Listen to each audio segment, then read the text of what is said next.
Hello, everybody. Welcome back to the show, Lapse of Time. I'm your host, TL. Today, we want to welcome back Kayla and Zay.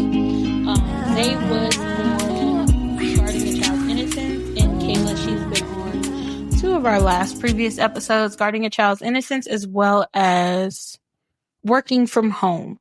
We'll be talking about getting married young. Okay, so being that young, I know a lot of people push for, wait. It's not that serious. You're young. You have your whole life ahead of you. What is one thing that you guys would say was the biggest, the biggest thing at that age that you guys were kind of worried about? At that age, what I was really worried about was what path that I was going to take as far as providing for my family. At that time, obviously, I didn't have a child. So I was just basically in the fear of how can I provide for my wife? So basically financial strain, basically. So yeah, that was one of my fears. So would you say that because that was one of your fears, do you think that should stop somebody from taking the next step in marriage, being that they're young and they might not have everything figured out? I would say letting the Lord lead and guide them, because their journey might not be mine. Maybe God is going to provide that financial strain that I had or that I was worried about. Yeah, and that's what I would say, just for them to just go on their own journey, step out on faith and do whatever the Lord say. If the Lord tell you that this is your wife and marry them now, then I can't tell you no different, but I also can, let you know that, yeah, it's going to be challenges, but I mean, if you down for that, then go ahead. For sure. And Kayla, for you, I know being what Zay just said, as far as, just go ahead and step out on faith. What was some worries about getting married young that you may have had? I think for me, getting married young always lends to the question of am I sure that this person is my person for the rest of your life? When you're young, you've just got so much life ahead of you, assumedly. And I think it's hard to reconcile that with the instability of we're just getting into adulthood. We're just getting out on our own. Do we have the support and the resources to be able to maintain a healthy relationship long-term forever is a huge concern. Obviously, you're just a kid, and so you hope for the best, but you never know. Absolutely, for sure. So I know for a lot of us, being that we all kind of took a plunge and, got married young. And right now for me, I'm on my 6-year anniversary and you guys are finna come up on your 9th. So is that something that you guys said, since you are so young, is that something where you're just man, we were young, we all have different goals and things like that at different ages, and we all kind of grow over time. Do you think getting married young can cause greater, divorce rates because people get older and people, change over time and they might want different things than what they wanted at the age of 20 versus what they wanted at the age of 30? I think we were just talking about the other day how wildly different we are now than we were 10 years ago. And not that we wouldn't be in a relationship now, but I think the amount of emotional and mental maturity that we have now just didn't exist when we were 20. And I think we really, I don't want to say missed, but we missed an opportunity to be able to find ourselves first And I think when you get married young, you grow up together.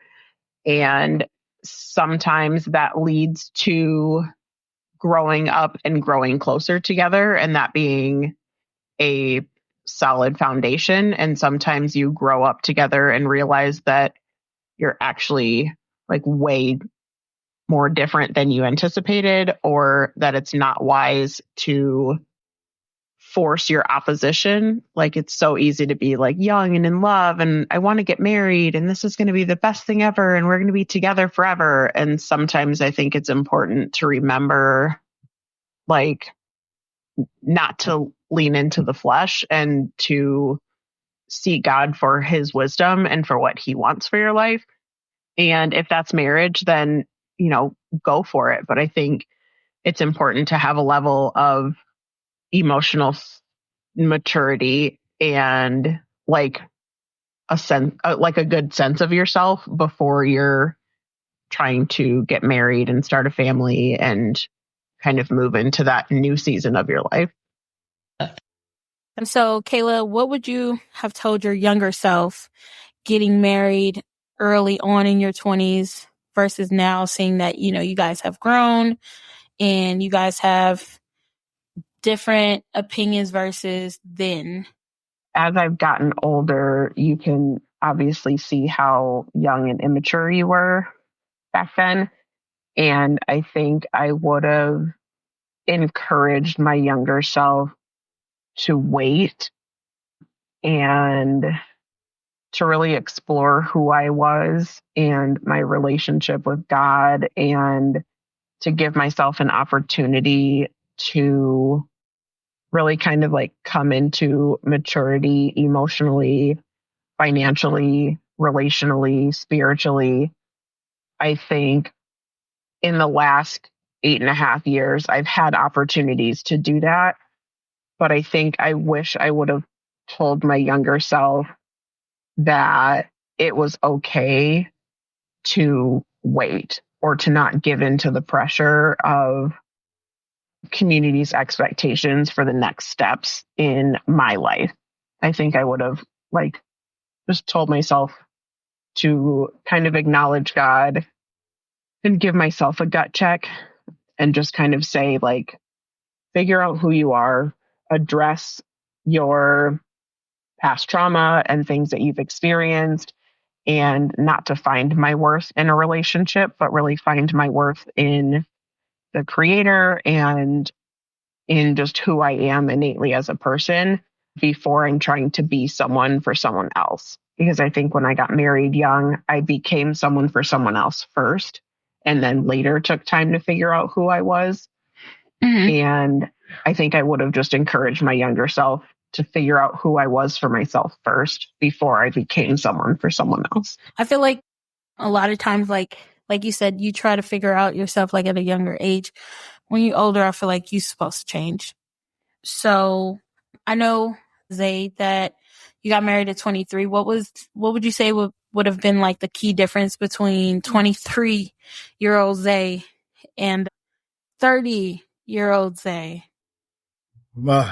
Man, I thought about this question a lot growing up, thinking about and looking back over my life and seeing where I was, the young me versus now, where Kayla kind of hit it right on the head. But what I would share with my younger self was to think about the changing personalities, like how I feel, my characteristics, thinking about how I am as a person, because before I wasn't thinking about none of that, being young, being immature, as they say, because they say the brain doesn't develop until 25 almost. That's what they say. And so just to better my relationship with God before I put myself in oneness with another person, right? Because if I'm going to put myself in oneness with another person, then I got to be whole, and that other person got to be whole, and then we come together and we hold together. But no, I was so divided in myself being young that I didn't know how to pick those pieces up and put them together, or I didn't seek God enough to know how to allow God to put those pieces together that was broken inside of me that I didn't even know was broken because I was a teen and I was a young adult and I didn't know how should I put this? To think in a mature way. Right.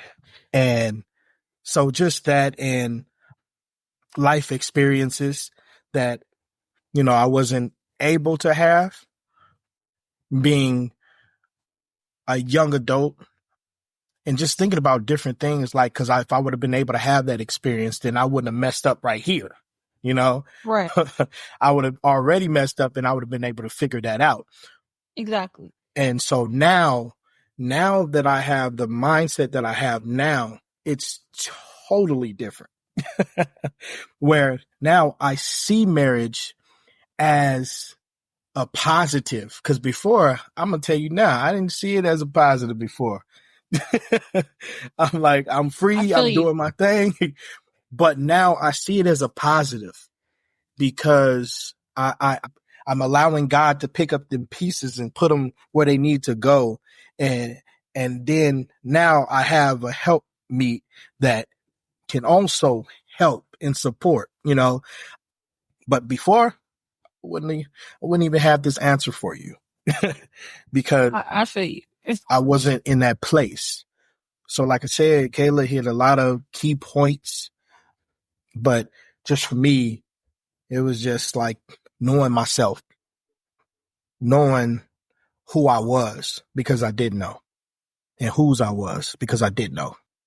So that's good. That's it.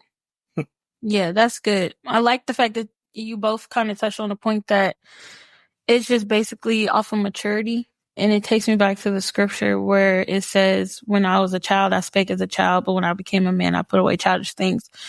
And it's crazy because that's like a place that I can honestly say, like you said, you would have been able, like before marriage, like I don't think people understand like how much better I don't want to say better. I want to say like you mature in your relationship with the Lord when you're single, like that's a different level. Like for me, I was able to experience that.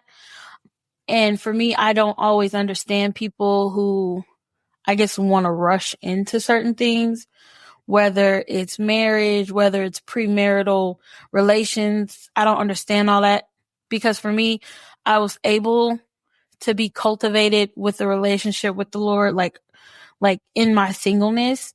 So I understand like what it feels like to have like that, trying to get that intimacy with the Lord when you're single. So for me, when people are like, oh, I want to be married. And I'm like, marriage is not for a sucker. I just want to put that out there. Like, it ain't for the weak. It ain't for the faint at heart. Right.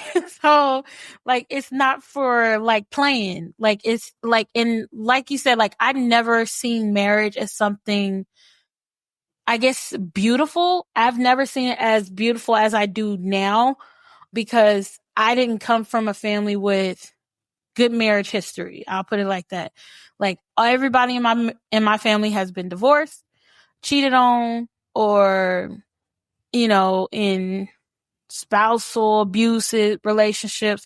And it's never been like a good, solid God foundation marriage. Like it's either they're unequally yoked or they just shouldn't have been together.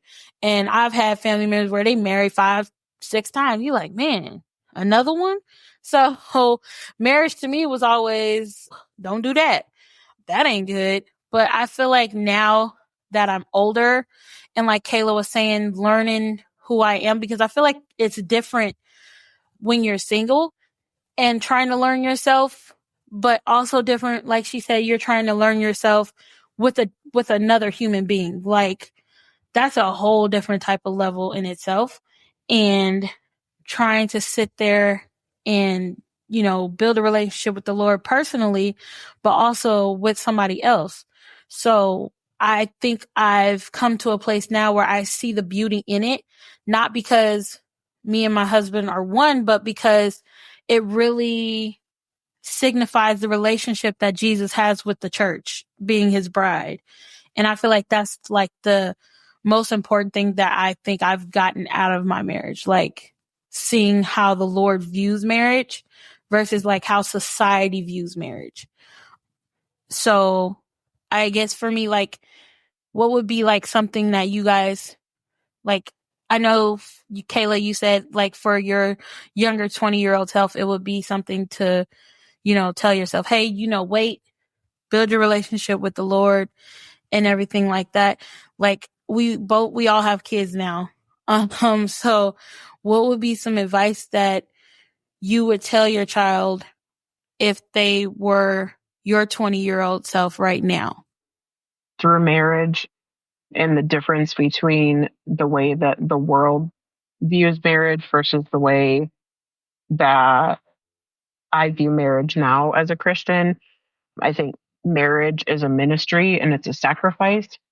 And I think the world perceives it as like the next natural step for your relationship, or that's what should come next if you've been together for X amount of time. But I really think, like they said, it's hard when you're coming together as like 50-50 to make 100 versus 100 and 100 and then bringing that together. I think when you go into ministry, there's a lot of sacrifice and there's a lot of growth and there's a lot of deliverance that has to come out of that ministry process. And I think we idolize marriage a lot, or we idolize the idea of being with someone.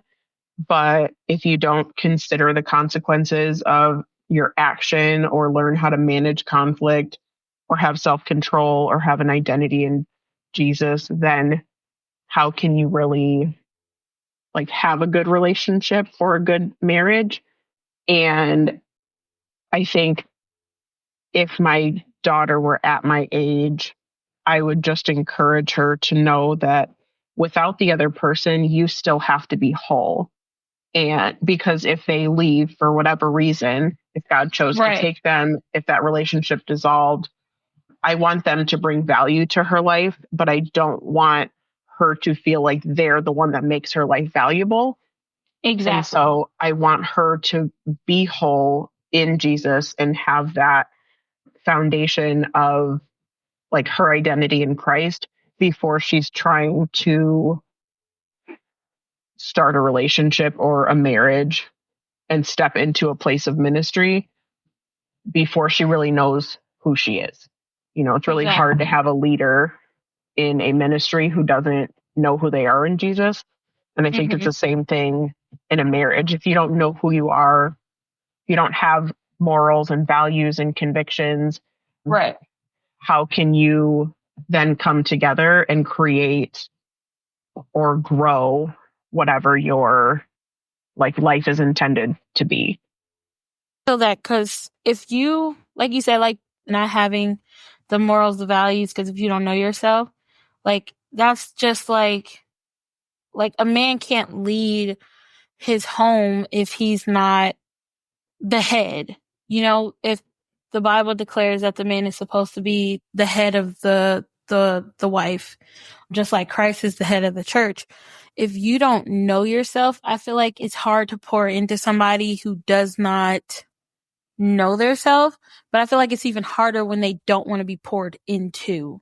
Like if you're supposed to be the helpmeet, I feel like that will be the hardest part, is if they're not open to be poured into. And like you said, Zay, you said earlier, like at that age, you weren't thinking about marriage. You weren't thinking about, oh yeah, like this is what I want to do. But a lot of people will go into marriage and they have this mindset of, I already know what to do, like very prideful. And I seen a comment the other day, and it was this guy who was saying that when I get married, my wife is going to respect me because I'm her prize. And, it's supposed to be the dad ruling the household and the kids come to the dad, not to the mom. You're the nurturers, of course, but the man is the prize to the woman. And I had to explain to this individual that I don't think you realize in creation the equality that the Lord gave a man and a woman, because you cannot have a child without a woman, and a man cannot have a child, or a woman cannot have a child without a man. So you'll be walking around with a seed and she'll be walking around with an egg, and nobody's, reproducing. There is no be fruitful and multiply. So I feel like arrogance can go into a marriage, and that could lead to a lot of different things. I think there's the idea of wives. Well, there's a scripture that says, wives, submit yourself unto your husband. And I think a lot of men will take that as I'm a ruler over you. Exactly. There is order in God, and the man is the head of the household and the wife is the helpmeet. And that was how order was created. But exactly, we both bring a benefit to the relationship. And I think if you come into the relationship as though you're a dictator and she's a servant unto you, then you're missing the ministry of the marriage or the relationship that you have. And it's almost more of like a parent-child. I tell you what to do and you listen. We're equals and we're creating a life together. Because I think if we both have opinion, we can still work that out, and I can humble myself under my husband, but we both have to be able to provide input in order for the relationship to move forward. And so I'm not naturally going to just accept everything that he says at face value. Because I still have values and convictions, and so does he. And so it's a learning of what are your values and convictions? What are mine? And how do those work together in order to achieve the common goal that we have for our life or for our future? Absolutely. Because, okay, so that's one thing I was going to ask you, Zay, because you're getting older, right? And Tamar Braxton said this on one of her reality shows with her husband. This was right before they got divorced. And she has said something that was very wise. She said, at 20, I didn't like the same things. I might have liked my chicken fried at 20, but when I got 30, I like it baked now. And people change, but her thing was the fact that he didn't want the change. And I feel like that can hinder a relationship. So what would be your advice? Because as a man, I feel like a man is called to a higher standard for his wife. Yes, the wife is to submit, but for the husband, you're called to love your wife as Christ loved the church and gave himself for it, right? So if we look at what Christ did, if we take a look at the scriptures, if we see how he submitted himself, how he submitted, and that's the part that gets me is the Lord told his disciples, I did not come to be served, but I came to serve. Does that make sense? It blows my mind when I hear people think that it's just supposed to be this dictatorship and the wife is just supposed to do what she's told. So I was just thinking about something that when you were talking about submitting. Ephesians 5:21, it basically talks about submitting to one another. Right. Not just one person submitting to that person. That's it. And that ends right there. But it's in the fear of Christ. It's in the fear of the Lord. I'm submitting unto you and you're submitting to me also. So that's an exchange between both partners. And I feel like sometimes when men don't want to submit, I feel like they are scared of losing the control that they have or that they had before. And so basically when they get into a marriage, it's the only thing that I can keep is my control. So she didn't got my last name. The only thing that I keep is my control. So I'm going to use that to the best advantages that I can, but not realizing that that's tearing the marriage up, right? Where I'm not even just supposed to have full control of this thing. We're supposed to battle this ship together. I'm supposed to ride the ship. You got to let up the sail up top. We got to guide this thing together. Hey, I like that. And that's how now that's how I view marriage now. Cause before I didn't view marriage like that. I view it now that this is my helpmeet. She is my help. This is what God gave me to help me through life. And I'm doing the same thing for her. This is an exchange of help for one another so that we can get to a better level so that when we help each other, we can go and help our daughter. And then my daughter, when we help her, she can go help whoever God allows her to help. Right. So that's where I just think about marriage in that way, where the reason I feel like you said Tamar Braxton, right? Yeah, Tamar Braxton. Okay. The reason why I feel like her husband didn't want to accept that change is because of fear. It's because of fear of losing control of right. of that hold that he felt like he had on her. And a lot of times people don't want to change. They want to be the same and they want to stay in the same cycle. But you have to realize once you get married, change is inevitable. It's not one time where you're not going to change because you guys are, what do they say? What is it? What is it? Iron sharpens iron. Yeah. Iron sharpens iron. Right. And so you guys are going to sharpen each other every single day, whether it's through situations, whether it's through problem solving, whether it's through your kids' problems. You guys are going to sharpen each other every single day, and you're going to learn your partner every single day. And so now that causes you to change everything, your behavior, your characteristics, your personalities, because now you see a little bit different and you're developing together. So that's my answer. Absolutely. I feel that because I feel like we all kind of change over time, and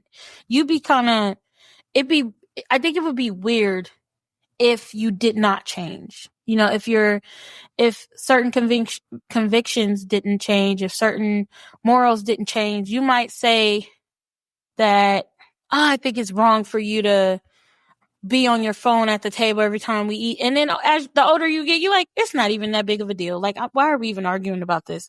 Like, I feel like arguments change. Like, your opinion about something might change. And it's funny because me and my husband were just talking about this the other day, that he was talking about how somebody had previously told him about the way somebody just might talk, like tomato kind of thing. And at the moment, he said, no, you need to say it right. Right. But now, years later, he's like, you know what? You're right. Like, that's stupid, because if you just sound like somebody who's just unlearned and who has not matured yet to think that people are not going to change. And I think, like, as far as like getting married young, I think we do change. And I think the most important part is friendship in the marriage. And I feel like if you don't have, of course, the foundation of God, but I believe you need a foundation of a friendship, and what you guys can kind of like stop on and say, okay, you know, why did we sign up for this in the first place, before it gets too far and you're just like, I don't know why we here no more. So Kayla, like, what is something that you can say has been like the biggest point in your marriage where you're like, okay, this is where I need to take a second and go back to figure out the why of it? Easy to get caught up in for good, in health, part of your vows. But when things get to the bad, in sickness, those kinds of things, like, life gets hard. And if you don't have a foundation, for us, it was friendship first. But if you don't have a spot to get back to, there's not really a place to kind of center yourselves. And so at the point where you're growing or you're learning or you get more information, if your entire identity is enmeshed in theirs, you don't really have a chance to maintain your relationship while you're kind of figuring out where you fit in the world now. We have been talking for the last couple of weeks about culture and the difference in the way people see things or say things. And so, like you were saying, you and your husband were talking about that. And I think so many conflicts come about just because we don't understand the way someone sees things or the way that they say things. And you really miss opportunities for connection when you see things at face value instead of trying to understand their point of view. And so when you're trying to be heard or you're trying to be right, you miss the opportunity to connect with them on a more personal level. And I think that's what's helped our marriage, is just coming to the point and saying, you grew up this way, I grew up this way, or I see how you're convicted in this way, and this is my conviction about it, and being able to be open to a discussion.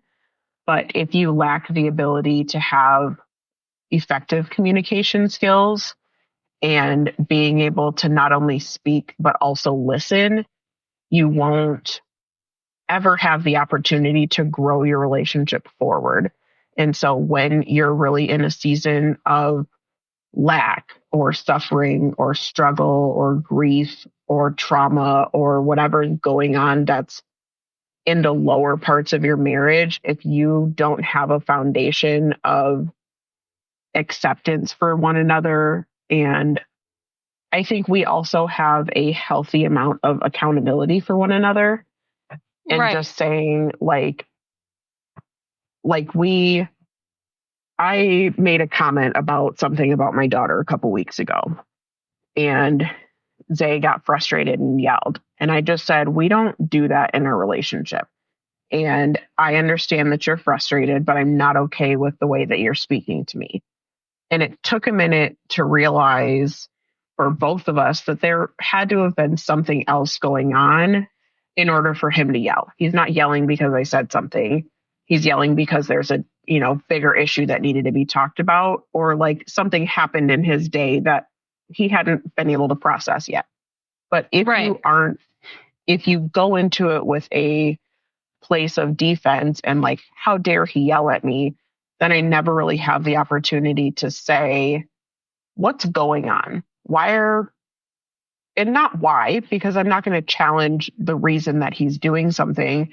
But if I set a boundary and say, that's not okay with me in this relationship, or that's not, even in a friendship, that's not okay with me the way that you're speaking to me. Is there something that you need to talk about? It allows for you to then listen to them, because he's non-verbally communicating that something happened, and maybe they aren't paying attention to the way in which they're speaking. They're just lashing out. But I think just a reaction. Yeah. And we take it so personally, which is just a natural human response. Like, how dare you yell at me? Right. But I have really learned to just listen to what they're trying to communicate to me instead of taking like what they're saying. And I think that's hard because not everybody has that emotional intimacy. And so not everybody has that emotional intelligence. And so if I'm trying to communicate, or I'm really feeling emotionally dysregulated, or if something's going on and I communicate in a way that's ineffective, it's hard for me to get my needs met, because not everybody else understands that, like, hey, she's not mad right now, or she's not saying that because of this. Like, maybe something's going on. But I think that's one thing that I've learned, and we're learning together, is the more that you look at, this is out of our norm. We don't communicate like this, or we don't, interact like this, or chores are usually done like this. Then you can kind of say, wait a minute, the chores are backed up.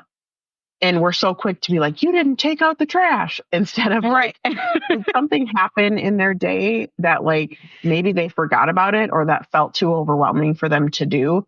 And it allows you the opportunity to serve someone instead of pointing the finger. And I think that's how you build friendships also. hey, they usually check in on me and they didn't call me today. What happened? Or they didn't say hi or whatever. And instead of being defensive or feeling like they did something to you, it's an opportunity for you to be able to serve them and kind of meet them where they are. Yeah. For what you were saying as far as the emotional intelligence, and then going back to like how you're handling conflict, and I can honestly say I think, and I feel like Pastor said this too, like a lot of times like we sign up for the for better, but never really for the worse. Like we were praying that it's not for the worst. Like, and I feel like over time, like I've learned a lot about myself in my marriage, like and even like since having a kid, like I've learned a lot of my tics and a lot of things that irritate me, and a lot of things like just how I handle conflict. And like you said, sometimes if you like you said, like you set that boundary, like, hey, we don't yell in our relationship. What is this? Like, hold up, buddy, pump the brakes. Did something happen today? And I feel like for me, that has always been like a trigger for me. So I feel like that's something that I've always constantly tried to reiterate in my marriages. I don't want to be talked to like this. I don't want to be yelled at.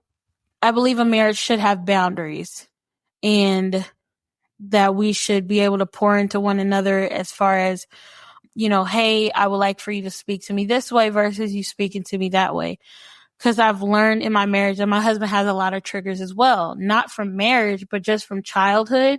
And that's something like I'm learning now as far as like, as, as far as like he might snap because he just feels overwhelmed, whether it's work or kind of like a woman, like when she's overstimulated and you just kind of have that snap moment and you just kind of like, okay, I'm sorry, everybody. I just needed a moment. And sometimes you just need a moment to decompress, because sometimes life can just be too much.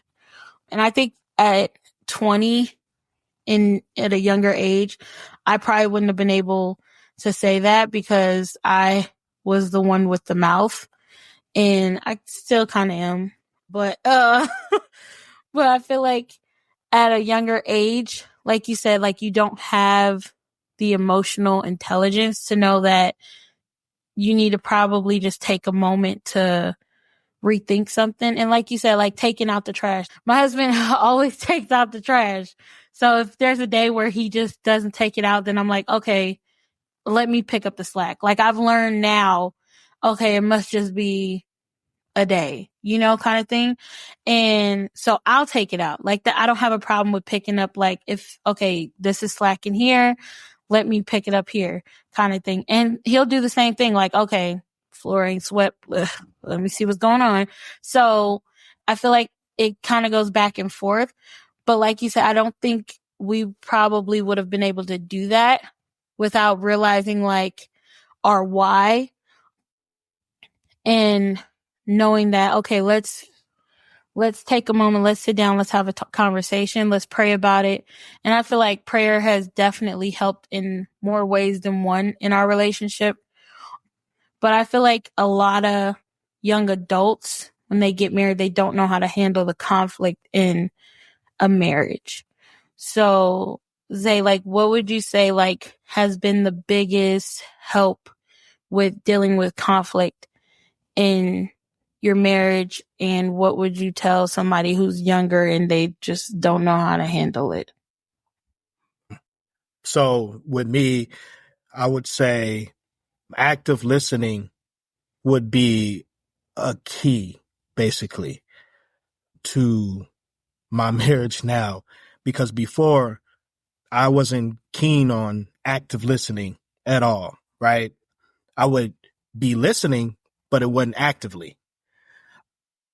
But you said something before, you don't mind if I jump back a little bit, that kind of got me. You said something about marriage, but I was thinking about, you have to practice marriage while you're married. You have to learn, like I said, active listening has to be something that you practice. learning how to keep your voice down when you're a little frustrated has to be practiced. Learning how to deal with the pressures out in the world, but not bringing them into your marriage as if that person did it to you. And you have to practice that. I would just say practicing basically all those things, from my characteristics to my personality, just practicing the positives instead of always practicing the negatives, which is the yelling. Right. And cutting people off when they're talking. Nah, for real. just those things. And just like I said, practicing it, really practicing it, not just saying you're going to do this and not practice it, right? Not spend quality time, which I definitely have to get a lot better at, but I'm getting there. But I feel like that would work out for somebody younger than me, like practicing, especially if they a newfound marriage and they're young, practicing the marriage inside of the marriage, looking up things that married people do, you know. But yeah, that's my answer. Okay, so we got to clarify, Zay, because you said practicing marriage. Looking up things to do inside of your marriage for younger people, like spending quality time. Oh my goodness. Okay, so wait. Hold on, Kayla.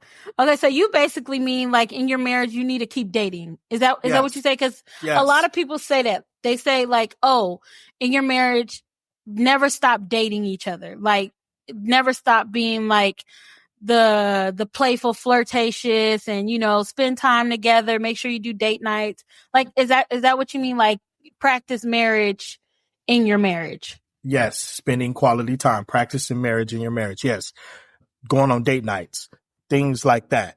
Playing board games, practicing marriage inside of your marriage. Yes, that's what I mean. Okay, so yeah, I think you're hitting the nail on the hammer, or the hammer on the nail, however you say it. Oh, so you just want to say nail on the head. Okay. So you just want to say like you just gotta continue to practice and prioritize your marriage. That's about it. Like, make sure it's a priority. And that's exactly what I mean. Ensure that it is a priority. Because if your marriage is not a priority, you're not going to build. If your marriage is not a priority, you're not going to know the person that you're married to. Because like you said, we change in marriage. We do. Personalities change. Characteristics change. Right. The pressures of life change. The issues of life change. And that's what I mean when I say I have to practice inside of my marriage, because these things change. So I got to be able to adapt to it. And how I do that is by spending time in my marriage. Gotcha. So not over here on the game like all day. Oh, yes, because I was there at one point. Yes. Absolutely. And like you said, you done got older and you like, okay, I've learned now, like, okay, the marriage needs to be priority. My wife needs to be prioritized. The kid needs to be prioritized. And I think like the older, so let me say this, because I feel like when men get older, like y'all go through midlife crisis, and no offense, but so like, I feel like it's like y'all like get older and then you like stop and then you go back and then you come back. Like, is that a thing? I don't know, because I'm not in my midlife crisis. So I can't give you an answer on that. I guess they say quarter life crisis, I guess, which is 25. I feel like we stop and think, about everything that we've been through, what we've accomplished now. Have we accomplished anything now? How does my wife look at me if I haven't accomplished anything at this point? That's a good one. That was good. That's a good one, because maybe that's what it is. Kayla, you said what females do too. I think so too, because maybe it's like, y'all, that's a good one, because maybe it's like a young thing. Kind of maturing and figuring out who you are. And I think it's really distinct from maybe like who you thought you were supposed to be and reconciling like who you are now. But I also think like in a relationship or in a marriage or in a friendship, I think it's important to communicate your needs. And so for us, like if I'm uncomfortable with his amount of video game playing, but I don't actually have a conversation about it, and not like you're playing video games too much, but hey, I don't like this behavior because it makes me feel unwanted, or like not providing a concrete reason and then a request for him to change his behavior just means that like I'm venting. And so for them, if you're not communicating, I think that's where they get into the place of, am I sufficient in my role in this marriage? Does my wife value me? Do I live up to her expectations? And I think that's what I've tried to do as a wife, is say, I'm really proud of you for this, or I really appreciate the effort that you're putting here, because then it allows him to not only hear the wifely nagging, but also the praise that we all need. And when we compliment each other's goodness, I think we lean more into behaving in that way. It's the same way with a kid. Like, I would rather praise their behavior than continue to reprimand them, because then they will look for my attention in positive ways.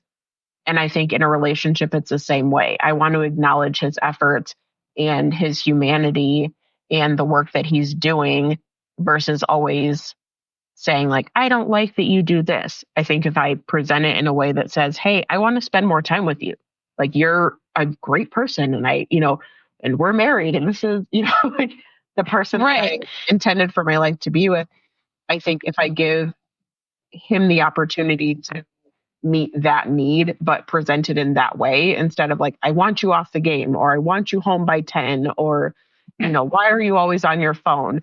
Like, that puts them in a place of defense. And then they feel like, well, my wife isn't happy with me because she always says I'm not doing this, versus giving him an opportunity to meet my request. Hey, I want you upstairs by 10. I want you to have no phone at dinner because I want to use that time to connect with our daughter. Or I want for us to, decompress after our day and recount the day by 10 or something like that, so that there's an actual like commitment that we're making to each other without having it gives us the opportunity to like have our hobbies, to decompress after work, to be able to like, with our friends and have our own like us time selves, but then also come back together and say like, how was your day? What happened today? Like, let's debrief our day together in a time in which we don't feel like we're like burning on fumes.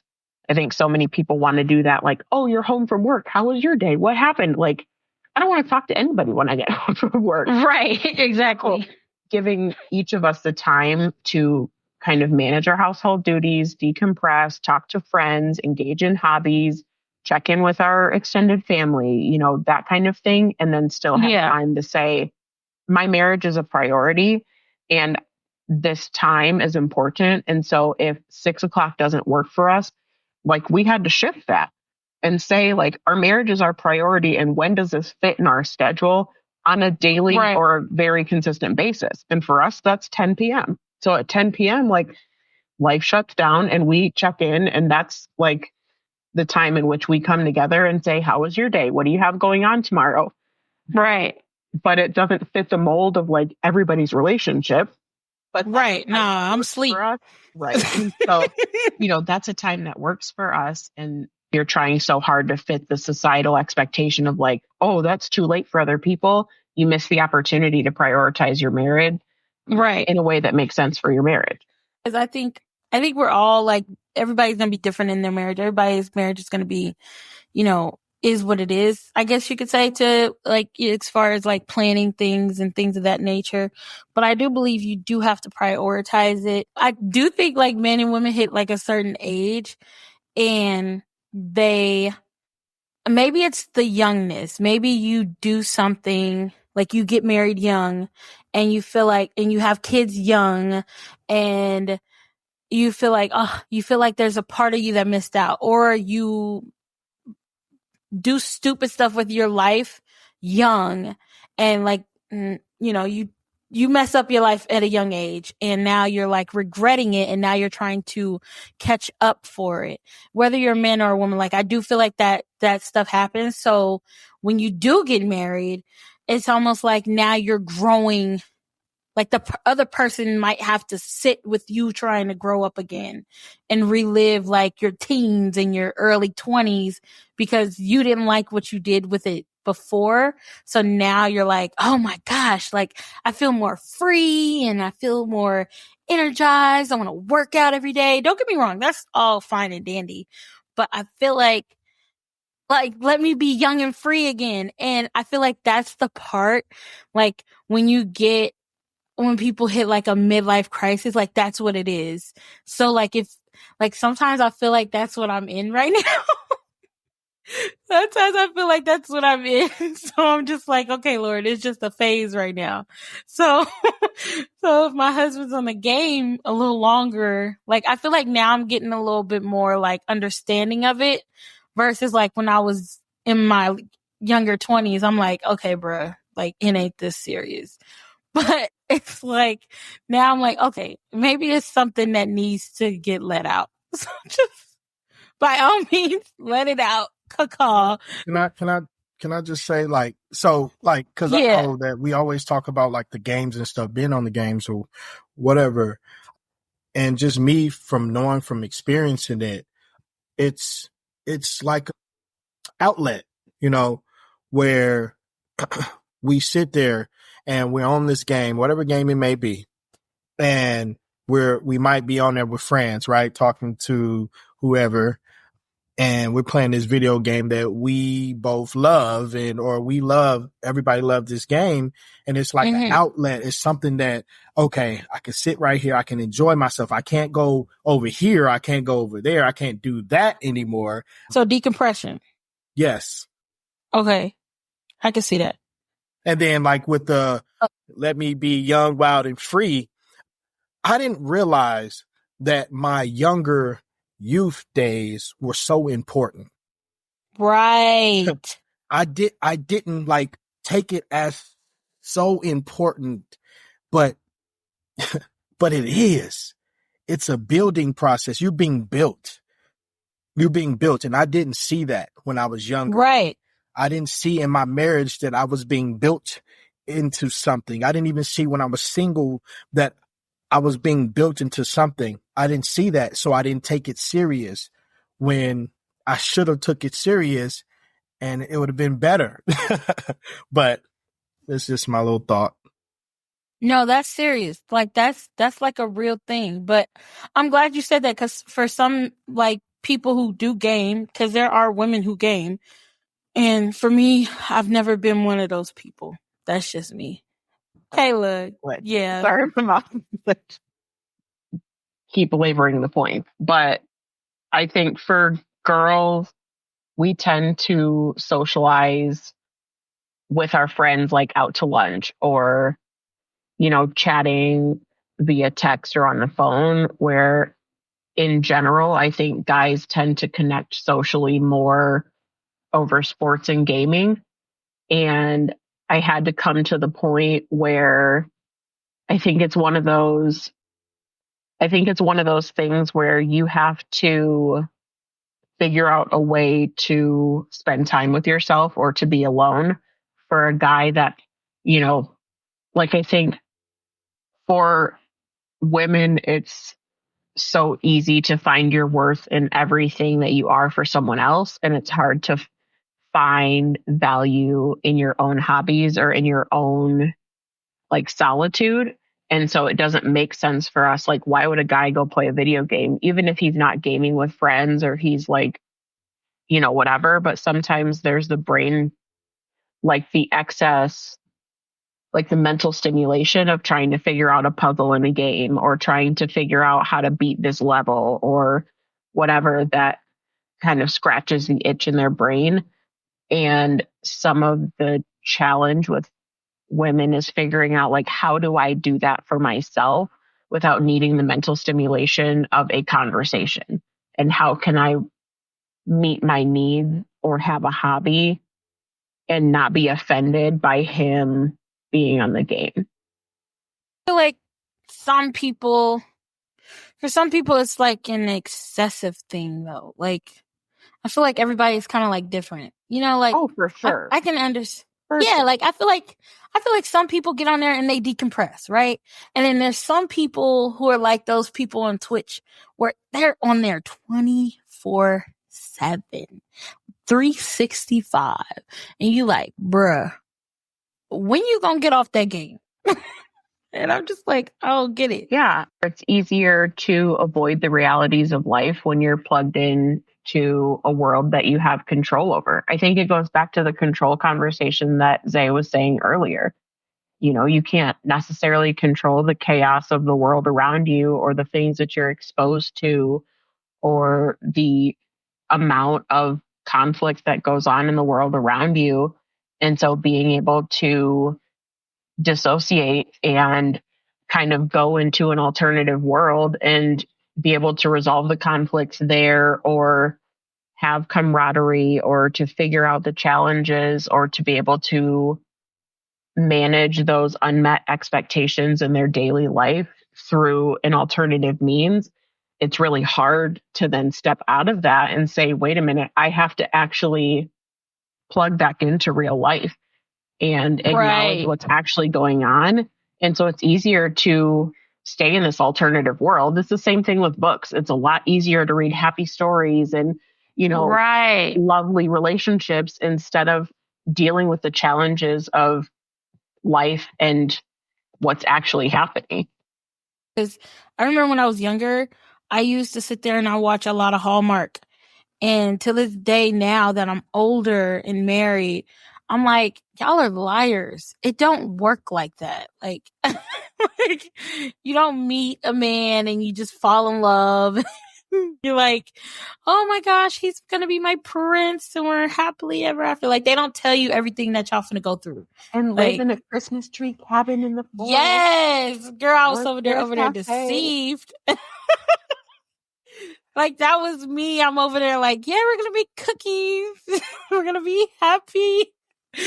But like, all in all, like, I believe marriage is a beautiful thing. I believe it's something that should be nurtured, but I do believe you should be mature and mentally stable and spiritually stable before you decide to take that next step.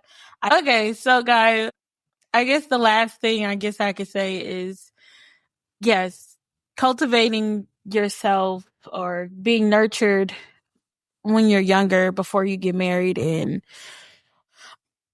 trying to figure out yourself mentally, spiritually, and just growing in the Lord, growing in yourself, figuring out who you are before you jump that broom is definitely important. I feel like if you are not going to get married, I don't think it's okay though to, make the decision to have premarital relations to try to keep it as clean as possible for the children that might listen to this in the car with their parents.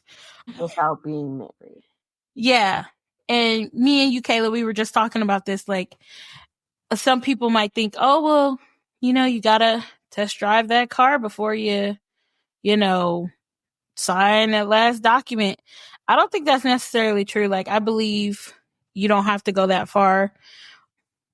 because everybody, I feel like if it's the Lord's will, y'all should be able to work that part out. And then everything else, like if you decide to live with somebody, you don't have to take that next step. But if you want to figure out if she nasty, if he nasty, by all means, but you do not have to sleep in the same room.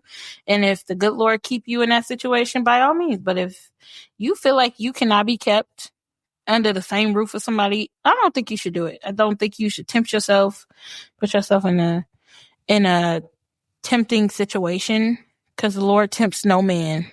So don't do it. That's Please all. don't do it. Please don't do it. Because I wish I never test drove any car. I wish I was surprised when I got the car that I got to buy off the lot. Oh, for real.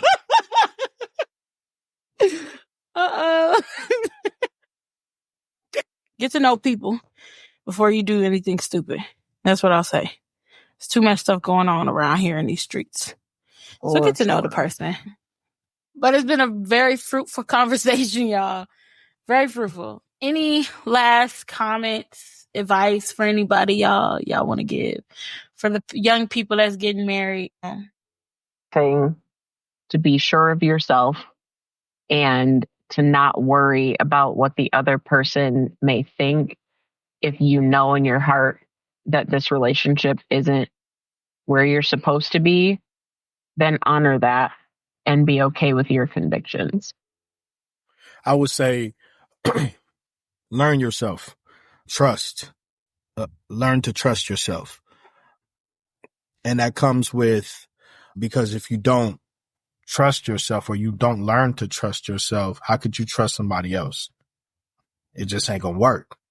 So you got to learn to trust the inner self, learn to trust the Spirit of God. Because once you learn to trust that, then you can give part of you away to other people in all aspects of every relationship that you are in, whether it's a business relationship, whether it's just a relationship that's your friend, whether it's a relationship inside of that marriage. You got to learn yourself first, because I wished that I would have learned myself a lot more, because it would have been a lot more beneficial now. But I enjoyed the journey. I enjoyed where I am now. I enjoy where I am now. So, yeah. You guys have a wonderful evening. But for the younger people who are trying to get married, I definitely second what everybody said. Get to know you first. Get to know the Lord first. Definitely pour into your relationship with the Lord while you're single. Get to know him, because your relationship when you get married with the Lord is going to be totally different. And in a good way. So I just want to thank everybody for coming on today. I thank you, Kayla. Thank you, Zay. And Lord willing, we see the new year. Congratulations on your 9 years.